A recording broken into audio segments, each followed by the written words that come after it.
Estamos hoje aqui com a terapeuta transpessoal, Margarete Fernandes, aqui na Copenhague, aqui da Timóteo Penteado. Então, nós vamos conversar aqui sobre o seu trabalho e nosso olhar.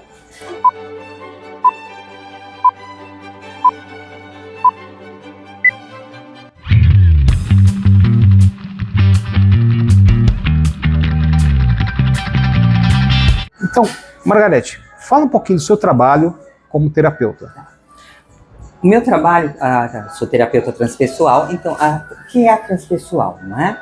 Ela acolhe as emoções, né? O mental da pessoa, o espiritual. Então, o espiritual é sem vínculo religioso, onde a espiritualidade está ligada à ciência e as emoções à razão.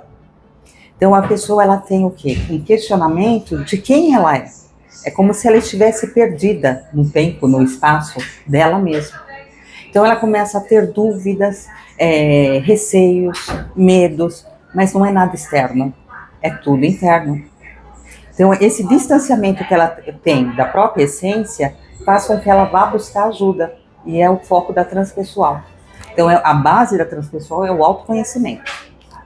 E esse autoconhecimento é muito importante porque ele vai equilibrar todas as outras áreas, né? Sim, ele equilibra o físico, né, o mental, que são os nossos pensamentos, as emoções e a nossa parte espiritual. E somos uma centelha de uma consciência, uma energia de algo muito maior. E quando você fala assim, você está bem com você mesmo, isso faz com que o seu corpo também te ajude. Ele responde. Muitas vezes está com uma enfermidade, e se você se sente bem, o próprio corpo ele vai conseguir também te ajudar nessa questão de sanar essa enfermidade, né? Eu sempre digo, a doença, o desconforto, ele não começa no físico. Ele começa nessa perda que nós temos de nós mesmos. Então vem do espiritual, nas emoções que geram os nossos sentimentos. Então, às vezes, você está angustiado e não sabe o porquê. Daquela emoção, dentro dos nossos pensamentos, o nosso mental fica conturbado. Então, começa aqueles pensamentos tormentosos, nenhum lugar, pessoa, bom, né? situação está bem. Sim. E ela se instala no físico. Aí vem a ansiedade, depressão e outras questões. E o corpo dá sinais, né? Dá sinais. Sinais que ele está falhando ali em algum aspecto, né? Então, eu acho importante esse olhar da pessoa para si. Eu acho que a primeira coisa que você tem que observar é você. E nesse processo, como você tem a sua terapia, ela auxilia, como que ela trabalha essa questão? Nós vamos, digo nós, eu e o cliente, porque ele precisa estar aberto, né? Ele reconhece que ele não está bem. Então, quando ele te procura... Ele quer ajuda, né? Ele quer ajuda. Ele já está um grito interno. Então eu falo que o terapeuta nada mais é que uma muleta. A responsabilidade por essa mudança, que nem é mudança, é acolher a sua dor, vem do cliente. Então nós vamos passo a passo, questionando, refletindo, não é? Ele vai buscando respostas e vai começando toda essa transformação. Não é um processo fácil, né? É dolorido, porque você vai sair de uma zona de conforto, e estar numa zona de conforto não quer dizer que a situação esteja bem. Está bem difícil, mas é o que você conhece. Fora dessa zona de conforto, pode estar o melhor para você, mas você tem medo, porque é o desconhecido. Você esconde, né? Você esconde, então você foge. Sim. Então, na terapia, nós começamos o quê? Trabalhar para sair dessa zona de conforto e assumir o desconhecido, se arriscar. E o desconhecido, muitas vezes, ele é complexo para as pessoas, né? Muitas vezes não, ele é bem complexo, que é o desconhecido. Sim. Então, o desafio está no desconhecido. A zona de conforto, você sabe, está ruim, mas você sabe o passo a passo, tudo o que precisa fazer, não é? No desconhecido, não, você não sabe como agir. Até a questão da pessoa ter, assim, a questão de uma vontade, né? Eu acho que a vontade também é algo que preponderante para que a pessoa possa mudar, né? É o querer da pessoa. É o querer e o perseverar. Porque acontece muito da pessoa querer, ela não estar confortável, e quando o processo começa, ela quer parar. Porque é doloroso. Eu falo que é uma dor, não é do físico, é uma dor da alma. Sim. Ela para. Eu já conversei com muitos terapeutas que a questão é essa. Muitas vezes começa um processo e a pessoa, quando vê que aquilo está já passando do limite que ela consegue controlar, acaba parando, né? E é bem o controle, né? Porque nós entramos em zona de sofrimento porque nós queremos controlar. Se você for ver, o sofrimento é inútil. O que o sofrimento te agrega? Nada. E muitas vezes acontece do paciente de criar uma dependência com o terapeuta. Acontece, aí compete ao terapeuta cortar o vínculo. Ou eu, no caso, eu geralmente encaminho para outro. Se eu sinto uma dependência, eu converso com o cliente, não é? E se não há uma resposta, um retorno dele, eu encaminho para outro terapeuta. E quais são esses profissionais que trabalham junto com você? Na terapia transpessoal eu trabalho sozinha. Eu tenho uma parceria com outros colegas, né? Tenho uma parceria com o Anderson, que é um tatuador. Ah, bacana. Vamos falar sobre isso. Vamos falar. E tenho a parceria com a Kátia Carelli, e nós trabalhamos com um grupo de mulheres em situação de vulnerabilidade. Sim. E esse trabalho que você desenvolve, já faz muito tempo que você desenvolve esse trabalho? Olha, eu sou terapeuta há mais ou menos uns 30 anos. E só, assim, você não atende crianças, é só o adulto? A partir de 7 anos atende. Ah, já? Porque além da transpessoal, eu tenho outras formações. Eu sou especialista em psicologia positiva, eu trabalho com biblioterapia, que é a leitura terapêutica. Então, se faz uma terapia através de leitura. Interessante. É porque a literatura te abre novos mundos, novos espaços, né? Sim, sou focalizadora de dança circular, sagrada e dança das emoções. Então, também se trabalha através do corpo. E o corpo é algo que vibra, né? Tem uma vibração. Sim. Então, alguns terapeutas trabalham com música, com luzes, né? Sim, a cromoterapia, a cor, musicoterapia, né? Sim. Nós somos energia, sim, né? E como tal, nós vibramos. Nós temos a nossa vibração. Interessante. Essa parte que você colocou de trabalho com outros profissionais, eu acho que passa por isso, porque nunca você vai conseguir trabalhar sozinho. Não. Você vai ter que ter o auxílio de outras pessoas que têm outras especialidades. Sim.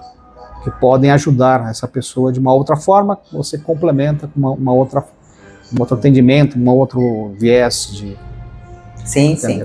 No caso, o Anderson, o tatuador, que nós vamos falar do projeto, e a Kátia Carelli, ela é especialista em yoga, né, e também transpessoal. Então nós fazemos um trabalho onde nós conseguimos trabalhar corpo, mente, emoções e espiritual. Eu falei da criança porque assim, hoje é muito comum a criança e o adolescente a ter ansiedade.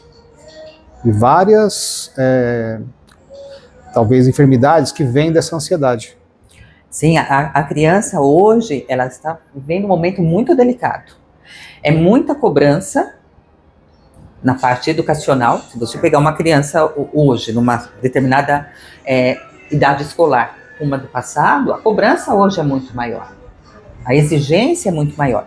E, ao mesmo tempo, uma fragilidade na estrutura familiar. Sim. Então, hoje nós não temos uma estrutura familiar como tínhamos no passado. Sim. E isso está trazendo problemas sérios. São aquelas questões que você tem os vínculos que você acaba perdendo. Se você não tem esses vínculos fortes, sim, acho que causa essa questão do desequilíbrio, talvez da questão da ansiedade, e todas as comorbidades que você tem, que aparecem junto com uma questão que você tem lá, uma questão pessoal, mas ela vai influenciar em vários outros itens, né? E a rede social, né? Que a rede social, assim, ela ajuda e está atrapalhando muito. Também concordo com você. Assim. Concordo. Você na leitura, ela é muito importante, né? E a questão quando você vê a leitura de um livro ou a questão de horas numa rede social. Pois. Eu acho que isso aí que causa muitos problemas. Para o adolescente e para o adulto. Sim. Acho que para os dois. Hoje você vê pais entregarem um celular para uma criança de 2 anos. Sim. Não, mas ela fica quieta. Claro que ela fica quieta. Né? Mas é só a criança que vai ficar quieta. E eu? E qual a importância que eu tenho na atividade dessa criança? No convívio com ela. No convívio com essa criança. No brincar com essa criança. Porque esse processo é muito importante, a relação interpessoal, né? Sim. Porque hoje a gente viveu lá um período pandêmico, né? Que ficamos todos afastados. Qual que era a ideia? Após o período pandêmico, todos vão se agrupar novamente, mas parece que isso não ocorreu. Não, houve um distanciamento. Essa colocação sua é interessante. Há um tempo atrás, você ia ao shopping, ao parque, você via grupos de jovens. Sim. Hoje você pode até ver 2, 3. Estão todos com celulares na mão. Você entra no restaurante, a família está à mesa e cada um no seu mundo. Não tem uma interação, não tem uma conversa. E se você questiona um filho sobre o pai, ele não sabe a história do pai. O pai não sabe a história do filho, não sabe o que está acontecendo, não conhece os amigos, não conhece a família dos amigos. Essa questão é bastante interessante, porque assim, como você colocou, assim, eles não sabem a história do pai, da mãe, e o pai não conhece a história do filho. Esse distanciamento, eu acho que pode causar, eu acho que até causa, essa questão das questões de ansiedade, a questão de a pessoa não ter a segurança de fazer algo. Sim. Né? Porque muitas vezes acontece isso. Muitas vezes, antes, você tinha assim, o pai e a mãe trabalhavam, muito chegavam à noite.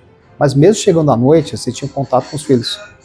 Hoje você pode passar o dia inteiro na sua casa, seu filho está no quarto, você está na sala, e você não tem o contato com eles. Sim. E é normal. Para as famílias de hoje, é normal. Onde está seu filho? No quarto. No quarto. Não, é o mundo dele, ele gosta. As tocas ali, cada um tem a sua toca. Será que ele gosta? Será que ele não se sente perdido? Está buscando em outro local? Em outro lugar, com outras pessoas? Esse é o mundo dele, é muito estranho, né, Margarete? É muito estranho. O mundo dele é o mundo, né? O mundo É. dele. É o mundo dele. Mas é o que você mais ouve. Então, mas é um mundo real ou um mundo totalmente imaginário? Colocamos assim, a vida é uma ilusão. Sim. Não é? Nós entramos num processo de construção. Né? Nesse processo de construção, nós temos a família. Né? Está inserida no mesmo mundo, mas cada família é um mundo à parte. Vamos colocar assim. Micromundo ali. Os componentes, os integrantes daquela família ainda têm os seus mundos à parte. Tudo ilusão. Sim. O que é a família? São pessoas que eu compartilho a vida. É um onde sentimento, eu tenho troca. Então tem sentimento entre pessoas. Sentimento. Onde eu dou e recebo. Se não tem esse compartilhar, eu resido numa casa com um grupo de estranhos. Muitas vezes pode ser assim, a pouca importância em relação ao outro me leva a pouca importância em relação a mim mesmo. Sim. Não é isso? E esses jovens, eles estão tão perdidos. Eles possuem uma dor tão grande. E onde eles vão buscar a cura dessa dor? Nem cura. Amenizar essa dor, que nem eles não sabem o que acontece. Hoje está muito fácil. Estou com um problema, te dou um celular, te dou o iPhone 17, não sei qual está, te dou um carro, está aqui uma mesada. E pronto. Que é a questão do ter aquele produto que substitui a questão do olhar, a questão do conversar, a questão do tocar o outro, né? Que é muito importante. É o acolher. Como eu acolho? Engraçado, né? Porque no passado, não se tinha uma coisa parecida com isso, se dar um tênis muito caro, um carro muito caro, uma roupa muito cara, era algo que você ia, como que fosse, ostentar no meio de um grupo, né? Sim. Você ia mais ainda conviver, né? Sim. Quando você dá o celular, você está trazendo a pessoa só para ela. Né? É engraçado isso. Estranho, né? Muito estranho. Muito estranho. E aí esses caminhos eles têm que ter uma mudança, né? Porque acho que a humanidade caminha por um trajeto bastante complexo, né? Bastante complicado. Assim. E essa mudança só acontece quando todos tiverem consciência. Porque é muito triste você atender, no caso, um adolescente, né? E ele falar como ele se sente. Aí você pergunta, questiona, mas com quem você fala? Seus pais não me ouvem. Aí faz a pergunta, mas eles não te ouvem? Você já procurou seus pais? Sim, mas eu estou falando e eles estão ali, ó. Eles não estão ouvindo.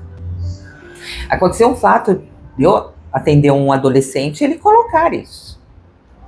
E eu continuei questionando, você tem certeza? Tenho, Margarete. Eu mudei a conversa e ele não percebeu. É triste, muito triste. Quando você tem uma pessoa que tem inteligência, né, de entender isso, não de forma muito firme a sua questão para ver, será que você não está imaginando coisas? Não, mudei a conversa. Você vê que é uma pessoa nova ainda que tem uma consciência. Que é uma pena até maior ainda. Tem outros que relatam, eu começo a falar e eles mudam, começam a falar deles. Sempre o eu, né? É o eu, então eu não ouço. Então, e o adolescente se coloca, e adultos também, não é? Eu não sou importante para essa pessoa. E também tem outro lá também, que os pais falam também, eu não tenho importância para meus filhos. Então, tem os dois lados, essa questão lá, de uma separação, de um isolamento, né? E quando você consegue, eu já fiz a terapia com a família. Começou com um adolescente trazendo questões tristes, né? Não tem como você não se comover. Aquele terapeuta que fala, não me comovo, claro que você não vai demonstrar, mas você sente, não é? Eu propus a esse adolescente conversar com os pais. E ele aceitou. Ele falou que o tamanho da dor dele, ele preferia tentar resolver. E quando os pais vieram a primeira vez, a dor dos pais não era diferente. Mas faltava o quê? O diálogo. Não temos mais o diálogo entre as famílias. E observar o outro, né? Sim. Como que o outro está, como que o outro... Quais sinais o outro está me dando ali que eu posso chegar até ele. E os sinais estão sempre presentes. E a pessoa não enxerga. Não. Porque está no seu mundo. No seu mundo. Tá? No seu mundo. Eu digo, não é a quantidade de tempo que eu dedico ao outro, mas a qualidade do tempo que eu dedico. Eu tenho que estar 100% presente quando eu estou com o outro. Não é uma TV, não é um celular, não é uma leitura, não, é 100% eu e o outro. Porque o objeto, ele tem lá o seu tempo de... Como posso colocar aqui? O seu tempo de admiração ao objeto. Mas tem uma hora que ele não tem mais o porquê. Vamos supor, esse óculos aqui. Esse óculos tem aqui, eu voltei, eu comprei um óculos e tal. Mas chega uma hora que ele vai ser só um óculos. Sim. Apenas um óculos. E ele não consegue me devolver o que eu preciso. Tem um termo dentro da transpessoal chamado de normose. E é bem interessante. É a doença da normalidade. Então até eu brinco com uns amigos e falo assim, você não é normal. Eu prefiro não ser. O que seria essa doença da normalidade? Então você tem o óculos, vamos supor que esse óculos, último modelo. Você foi, mandou fazer. Sim. Ele é único. Ele é único. Sim. Passado 2 dias, você vê a Margarete com um óculos. A perna do óculos é diferente. O seu não te satisfaz mais. Sim. Você quer o outro. Tornou apenas um óculos. Aquilo foi temporário. Sim. Com um carro, uma casa. O amigo comprou um carro. Você comprou, 2025, você já comprou o modelo 2026. O amigo, 15 dias depois, comprou 2026, segundo semestre. Vamos colocar assim. Você já está insatisfeito com o seu, porque o seu amigo, o seu vizinho, já tem um modelo mais atual. O seu já está ultrapassado. Não serve mais. E isso vai gerando, imagina, a angústia que vai gerando no ser. Engraçado, é uma sociedade normótica. Eu tenho o contrário, se ficar bom, que deixa desculpa o pessoal de casa. Eu tenho o contrário dessa doença. Então. É muito bom isso. Sabe por quê? Eu consigo, às vezes, né? Ele me ajuda muito, às vezes, é o meu irmão, sinceramente, eu não falo isso pra todo mundo. Relógios, inclusive desse celular. Eu costumo brincar que se eu tivesse um irmão, não gostava tanto. E aí, aquele amor pelo relógio não termina nunca. Eu nunca acho normal. Que legal esse relógio aqui. Uma vez eu tava com um chefe lá para novinha, tava com as coisas sofisticadas, tava com um relógio bonito. Pô, esse relógio é bonito, hein? O meu aqui, né? Esse relógio é bonito. O meu, sim, é assado, a luz assim, é assado, né? E você fala com ele que nem o kit assim? Não, mas o meu eu falo. O filho não, você veio admirar o meu e tirar a sábado da minha cara, mas sem querer. Sim, né? sim. Eu tenho contato dessas vezes. É muito bom, porque ela traz, ela traz angústias. Uma insatisfação muito grande. Então você trabalha sempre para quê? Para satisfazer o outro. E tem aquela questão que o pessoal coloca, né? Que sempre o jardim do outro é mais verde que o meu. Mas por quê? Né? Buscar por quê? Exatamente. Porque você está insatisfeito. Trabalha, rega, aduba o seu jardim. É fácil? Não, não é fácil. Nós vivemos num mundo, né, que indiretamente te força a tudo isso. Imagina, se não tiver pessoas sempre interessadas em estar trocando de carro, de móveis, como seria? Sim. Né? Mas você tem que ter ponderação. Parar e analisar até que ponto isso é necessário. Por que que eu preciso fazer? Sempre você vai encontrar resposta pelo outro. Claro que se o seu carro não estiver bom, não é isso. A questão não é essa. É essa busca, né, desenfreada por uma satisfação que é irreal. Porque ela é temporária. É quase que um vício, né? Mas é um vício. É um vício, né? É um vício. Satisfaz você naquele momento, mas depois passa. Você vai precisar de uma outra coisa para te dar um estímulo. Uma criança que ela sempre está recebendo brinquedos. Sempre, sempre. Observe essa criança. Você entrega o brinquedo. É temporário a satisfação. A satisfação dela vai até ela saber. Vamos calcular que você deu um brinquedo por semana. A satisfação dela vai durar alguns dias porque ela já está esperando o próximo. E aquele próximo tem que superar esse. E as pessoas têm essa questão também, até no relacionamento das pessoas, né? Sempre buscar algo que é diferente e não mudar o que está aqui. Tentar mudar o que está aqui, né? Essas trocas são bastante vistas, né, na sociedade. Agora eu queria falar com você sobre a questão do projeto que você me falou, né? Que é bastante interessante, eu achei muito importante. E eu quero que você fale agora dos detalhes. Tá bom.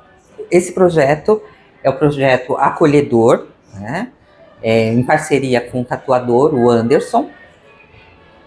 E o Anderson começou com esse projeto e depois eu fui convidada a integrá-lo. Então, o que seria o acolhedor? Mulheres que passam por mastectomia, né? Ou tem toda a retirada da mama, ou parcial, e perde a areola. Então, essa mulher, ela fica com a baixa autoestima, né? Uma questão muito delicada em se ver. Então, o Anderson, ele faz a reconstrução física através da tatuagem da areola. Né? Então, tem todo um processo, depois da cirurgia, da cicatrização, da permissão médica. O Anderson tem uma entrevista com essa mulher e eu entro com a parte, né, na parte da questão emocional, porque ela vem bem debilitada. Quando a pessoa, não só o câncer de mama, ela entra em tratamento, ela tem todo um acompanhamento psicológico. Né? E muitas terminou o processo, terminou a cirurgia, elas param. E é necessário continuar. Né? Porque tem a questão do medo, da dúvida, mesmo terminando o tratamento, se a doença... Né? Então tem todos aqueles fatores. No nosso projeto em si, é como ela se olha, como ela se vê diante do espelho. Então ela vê o corpo mutilado. Então nós fazemos, o Anderson faz a reconstrução e eu dou o suporte emocional. Porque mesmo depois da reconstrução, ela tem um receio de se olhar no espelho pela primeira vez. Porque se mostra para ela vídeos, desenhos de como vai ficar. O Anderson tem todo um cuidado de explicar, o pigmento é vegano, né? Mas ela tem medo. Então eu entro com a parte da autoestima para que ela compreenda que ali ela não é mais um paciente. Ali ela é uma pessoa inteira, forte, né? Uma vida toda pela frente. Então nós estamos trabalhando com mulheres em situação de vulnerabilidade social. E o número pelo SUS é muito grande. E esse processo, ele tem um tempo estimado para as pessoas em média ou não? Não. A partir do momento que é marcado, não é? Tem 1 ou 2 entrevistas antes, tem o processo em si, depois nós esperamos porque tem um processo de cicatrização da própria tatuagem, né? E depois nós revemos essa pessoa. Como que é se rever No espelho. É quando ela vai se olhar realmente no espelho, quando, vamos colocar, que damos alta, que está reconstruída a areola. Claro que em casa ela tem que ter todos os cuidados, como uma tatuagem. É uma tatuagem, não é? Mas ali no momento que ela vai nos mostrar, que ela vai nos colocar, que nós vamos conversar, é como ela se visse pela primeira vez. É assim, engrandecedor, né? Eu acho que é um projeto para ajudar pessoas. Não é? Não é essa questão estética, né? Não é só estética. Não. Porque a reconstrução não é somente física, é a reconstrução da alma. Isso é muito bonito. Acho que esse momento acho que é muito gratificante para o terapeuta e para o tatuador. Sim. Você vê que a pessoa está ali se olhando e se vendo novamente como uma pessoa completa. Porque é interessante quando você conversa com essas mulheres, né, as dores que elas sentem não está só no físico, vai muito além do físico. São questões, né, desde o porquê isso aconteceu comigo, porque eu tive que ser mutilada, como as pessoas me olham, como eu me vejo.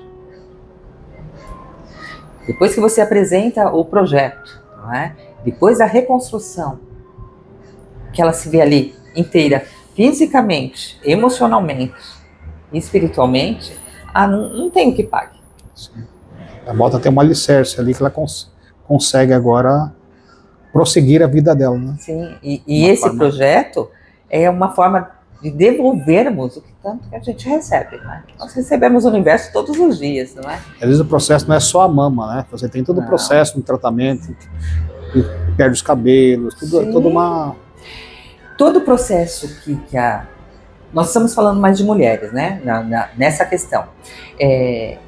Vai desconstruindo o ser também. Não adianta falar, não, eu sou forte. Até onde ela tem essa fortaleza? Vai quebrando a pessoa. E o ponto final é quando ela se vê. Logo depois da mastectomia. Quando ela se olha, né, deformada. Sim. É um choque bastante grande, né? Eu acho que aí sim você tem que ter um grupo de pessoas também que façam esse acolhimento. Né? Sim, ela precisa de uma rede de apoio, né, de profissionais e da própria família. Que às vezes até acontecem casos assim de casamentos que se perdem, né? Nesse momento. Sim, muitos. Né? A mulher se sente envergonhada e não consegue ter o apoio, muitas vezes, né? Mulheres que se sentem envergonhadas, maridos que não aceitam. Sim. Quando a mulher se sente envergonhada, tem tratamento, né? Tem ajuda. Agora, fica mais difícil quando o marido não aceita. Porque além de toda a dor que ela tem, ela se sente um objeto. Sim, então, não é só o corpo ali, né? É a pessoa. É a pessoa. Então ela foi descartada. Isso é dolorido. Então aquela pessoa está ao meu lado até que ponto? Então ela se interessava simplesmente por um corpo? A pessoa em si é a mesma pessoa. É a mesma pessoa. Não tem... E às vezes uma versão até melhorada. Melhorada, né? Então, por falar em pessoa melhorada, não pode esquecer a Renata. Sim. Que foi com quem nos apresentou. A Renata. Genial, porque do viés, eu acho que é bom colocar, né, o viés que o canal tem em relação a esse tipo de conteúdo e assunto. O nosso canal assim, ele tem um viés de trabalhar com as entrevistas com pessoas que ajudam outras pessoas. Né? Sim. Às vezes a questão do auxílio material, às vezes o auxílio emocional. Então nosso canal tem esse viés. Trazer histórias de pessoas que consigam ajudar outras pessoas, né? Certo. Tem um olhar para o outro, né? Então isso é muito importante que você colocou aqui, né? E uma coisa, não são só homens, né? Mulheres, né? Tem homens também. Tem homens também. Que fazem também, né? Câncer de mama também dá em homens, não é? Não é muito falado, mas acontece. E tem homens também que por estética, né? Aí já não entra em projeto social. Não é projeto social. Mas tem homens que procuram a reconstrução também. E como você tem um contato com as pessoas depois desse processo de término da terapia? Tem esse acompanhamento? Nesse projeto? No projeto, sim. Sim. No projeto, tempos e tempos, Falando contato sim. das pessoas, né? E uma outra dúvida que eu tenho assim, quando a pessoa ela faz todo esse procedimento, precisa ser feito novamente o procedimento, com uma tatuagem? A De tempos em tatuagem, tempos? mas leva assim muito tempo se precisar um retoque, alguma coisa. Sim. Essa é uma dúvida que eu tinha, se tinha que ser feito a questão do... Como as tatuagens, às vezes, se Elas- você não cuida, elas né? Porque a perdem tatuagem as cores, às vezes, né? vai porque definições. toma sol, né? Já no seio já é mais difícil, a mama é mais difícil, né? Mas se precisar de um retoque, é perfeito. Eu vi até uma reportagem, eles fazem até depois da tatuagem, um processo cirúrgico que faz, deixa uma textura. Aí se procura com um cirurgião. E o cirurgião plástico faz esse trabalho conjunto depois, às vezes, de uma tatuagem. Sim. Tá? Mas é um trabalho, eu acho que, de todos os que participam do projeto, acho que é muito gratificante para vocês. Muito. Né? Buscar essas pessoas, conseguir melhorar essa questão da autoestima. Eu tenho uma colega que é fotógrafa, que ela só fotografa mulheres acima de 50 anos. Que é essa questão também de não conseguir se enxergar. Ela faz um ensaio fotográfico, na hora que as mulheres olham as fotos, elas começam a chorar. Eu nunca pensei que eu estaria aqui no ensaio, fazendo aqui, agora me sinto melhor neste momento que eu estou me vendo aqui. Eu não consegui me ver. Imagino. Porque elas não se enxergam. Enxergam. E a mesma pessoa, aquele corpo ali, ele vai passar pelo tempo, mas é a mesma pessoa que está dentro do corpo, né? Mas elas não se enxergam como elas são vistas. Elas não se enxergam por quê? Elas deixam de se olhar para receber o lixo emocional. A colocação do outro, como o outro me vê, como a sociedade vê o envelhecimento. Sim. Então, é tudo um lixo emocional que nós vamos recebendo. Você tem que ter uma força muito grande para mudar o caminho. Então, você falou no começo, né, essa questão de chega um ponto que eu estou saindo da minha zona de conforto, né, que eu tenho que enfrentar novos desafios, né? Quando se fala de questão de idade, a dificuldade que a pessoa tem, principalmente mulheres, de falar a sua idade. Porque sabe que o outro já vai olhar. É um pré-julgamento ali. E o que é o julgamento? Sim. Julgamento eu sempre faço baseado no meu olhar, não é no seu. É no meu. Se eu te julgo... Eu estou me julgando também. Não, eu estou te julgando baseado no que eu faço. Não, eu posso sentir o que você sente? Não. Não. Eu posso sentir suas dores? Também não. Sua alegria? Então, como eu posso te julgar? Entendi. Eu posso ser sempre solidária a você. Mas sentir o que você... Sentir, não. O que você sente, não. E quem são as pessoas que têm mais medo de julgamento? As que julgam também. Se eu não julgo, seu julgamento... É porque é aquela questão, muitas vezes a palavra é algo muito poderoso. Ela é. Né? E o saber ouvir também, né? Então são duas coisas que eu considero assim. O poder da palavra e o saber ouvir. Às vezes a pessoa quer alguém que te ouça sobre aquilo. Sim. Né? Às vezes a pessoa quer uma palavra que te consiga levantar. Então acho que nesse processo que você faz da terapia, acho que tem todo esse processo, né? O saber ouvir, tanto o paciente como o terapeuta, e também o saber, as palavras sendo colocadas ali. É mais o ouvir. No ouvir, o que o outro fala está nas entrelinhas, o que ele realmente quer dizer, porque nem ele sabe. Sim. Às vezes as palavras escondem muita coisa. Sim. Né? Você está bem? Então, ótimo, estou bem. Né? Estou bem, não, mas isso estou bem, às vezes esconde as coisas. Né? Aí você pergunta o estou bem de outra forma. De outra forma. A resposta não é mais a mesma. Sim. Ou você muda a conversa, depois volta no estou bem. Não é a mesma resposta. A gente coloca isso no nosso canal, nosso olhar, mas existe o olhar de cada um. Esse é o meu olhar. Pode ser o nosso olhar, mas com um viés diferente para cada pessoa. Isso. Nós somos seres individuais, cada um com a sua história, cada um com a sua dor, com a sua alegria. Eu não posso exercer o mesmo olhar para ele, para você, para o outro. Não. Eu tenho que respeitar a individualidade de cada um. Sim. Se eu olhar da mesma forma para todos, eu estou automatizando. Então, eu estou falando com robôs. Não existe essa questão dos sentimentos. Se todos são iguais, não tem um sentimento diferenciado, né? Observar esse olhar das pessoas sobre diferentes assuntos. É necessário. Sim. E o pensar é necessário. Sempre tá o pensar sobre as coisas que acontecem no seu entorno. No seu entorno e consigo mesmo. Assim mesmo.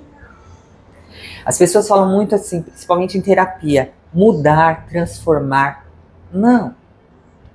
Acolher. Estou angustiada. Preciso mudar. Não. Acolha aquela angústia, conversa com ela. Entenda por que você está se sentindo angustiada. O que aquela angústia quer te dizer? É difícil porque você tem que olhar para si. Se eu começar, eu preciso mudar essa angústia, eu quero mudar o externo. E olhar e apontar para o outro é mais fácil. Claro. O outro é culpado. Sim, sempre.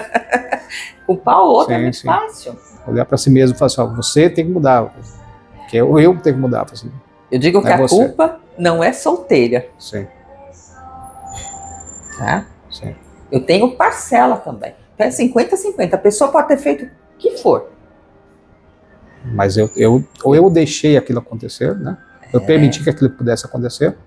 Eu contribuo para que aquilo possa acontecer mais à frente. Então eu tenho a responsabilidade também. Agora, culpar 100% o outro? Não. Eu não posso culpar o outro 100%, bem como a sua ação, você é responsável pela sua ação, e eu sou responsável pela minha reação. Sim, vai ter um certo limite, né? Então, você pode dizer o que você quiser. Aí eu vou reagir de que forma? Com agressividade? Aí eu sou responsável. Aí eu posso chegar, não, mas você falou. Não. Eu sou isso que você falou? Se eu sou isso que você falou, preciso olhar. Se eu não sou, por que eu vou me incomodar? Isso é um problema seu, não meu. Sim. E o projeto acolhedor, né? Tem esse viés, né? Acolher a dor, né? Sim. Acolher a dor do outro. Acolher a dor do outro. Compreender o outro. Compreender o outro. Né? Conseguir dialogar com o outro e conseguir achar caminhos que se possam trilhar, né? De uma forma que não vá obstruir seu caminho, mas trilhar caminhos que possam, em alguns momentos vão se encontrar, em alguns momentos vão divergir. Né? Sim. E está tudo bem. Tá tudo certo. Eu digo que está sempre tudo na mais perfeita ordem e harmonia. Sim. Eles acham que o caos é um problema. O caos é uma outra forma de harmonia, né? Sim.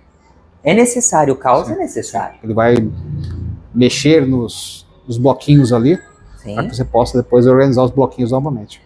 Sim. Tá? Então agora, eu queria fazer a pergunta que o nosso canal tem sempre ao final.